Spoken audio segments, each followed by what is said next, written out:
Hello, beautiful friend. It is Nicole from NicoleReneeRay.com. If you don't know me, I'm a spiritual life and business coach and manifestation mentor. And today I'm going to be talking about the hierarchy of change in this free mini training. So when we go to manifest something in our lives, essentially we are trying to or choosing to affect change, right? We want to go from not having something to having something. We want to go from not having a certain experience to having a certain experience, or vice versa. So we might want to go from being single to being in a relationship. We might want to go from struggling with money to someone who lives in abundance and flow of money, right? So at the core of it is change. And I like to say at the core of manifestation truly is transformation. So today I want to talk to you a little bit about the different levels of change to support you in your manifestation journey and, quite frankly, to make you way more effective at it. I'm going to start by moving my little, I can't do that. All right, my little video circle is going to stay right there. You can see my slide here. Okay, so the hierarchy of change. So I'm going to quickly just go through all levels and then I'm going to talk in depth about them.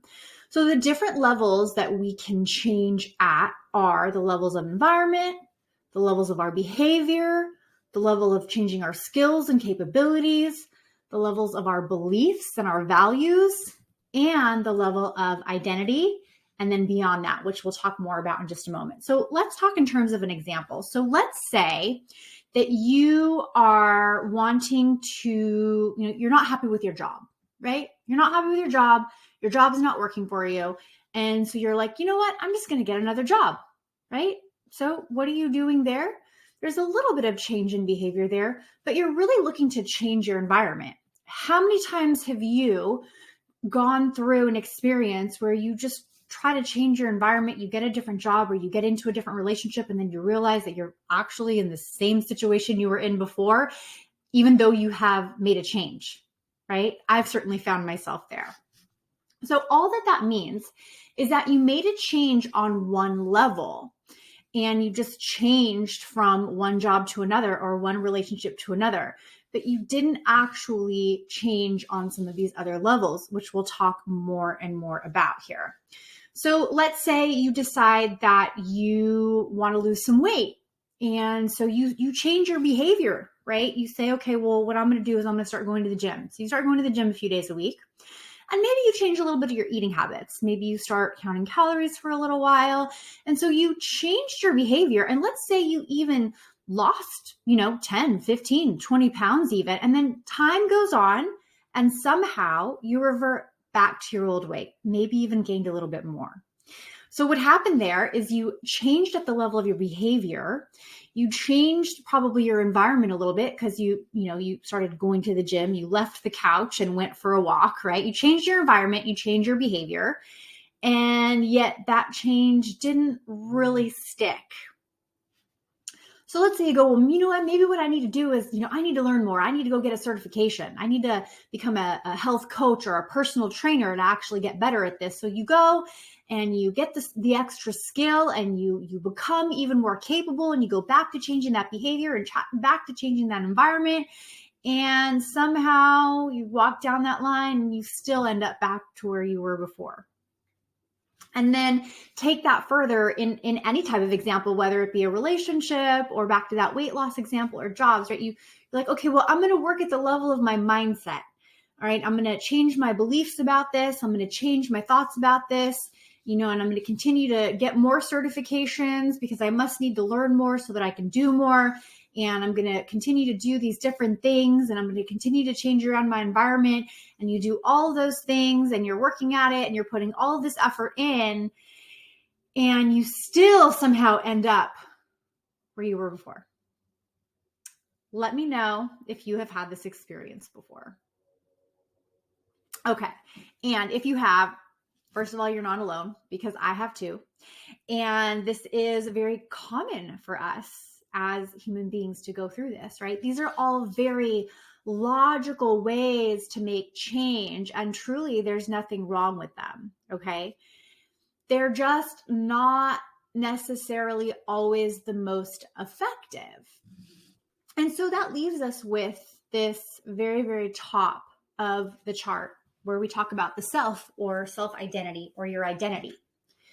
When you can allow yourself to completely shift and change and transform at the level of identity, and we're going to talk more about that here in a minute, when you can allow yourself to become and give yourself the space to be the person that is already at that end result, what will happen is there will be a trickling down in all of these other areas.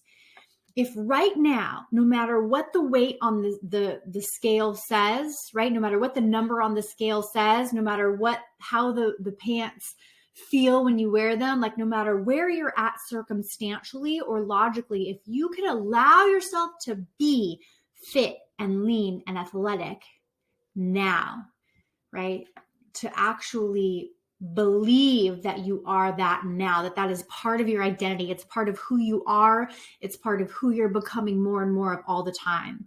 Then you are going to find a sense of ease because of course you're going to believe what's in alignment with your identity. And of course you're going to have and gain the skills and capabilities that are in alignment with that identity. And then of course you're going to have the behavior and do the things and take the actions that are in alignment with that identity. And then of course you're going to have all of the things and you're going to be in the environments that are going to be in alignment with that identity.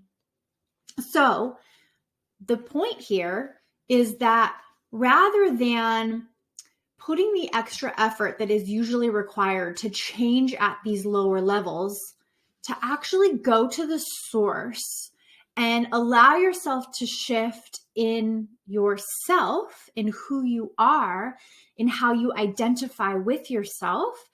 And you will find that change in these other areas will happen with more ease.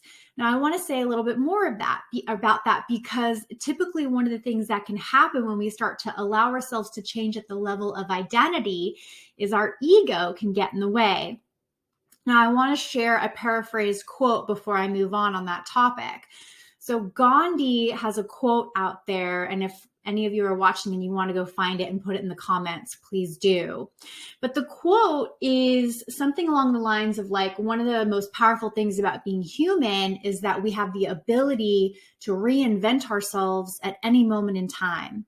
Meaning that at any moment in time, you can choose a new identity. You can choose a new way to be and exist in the world.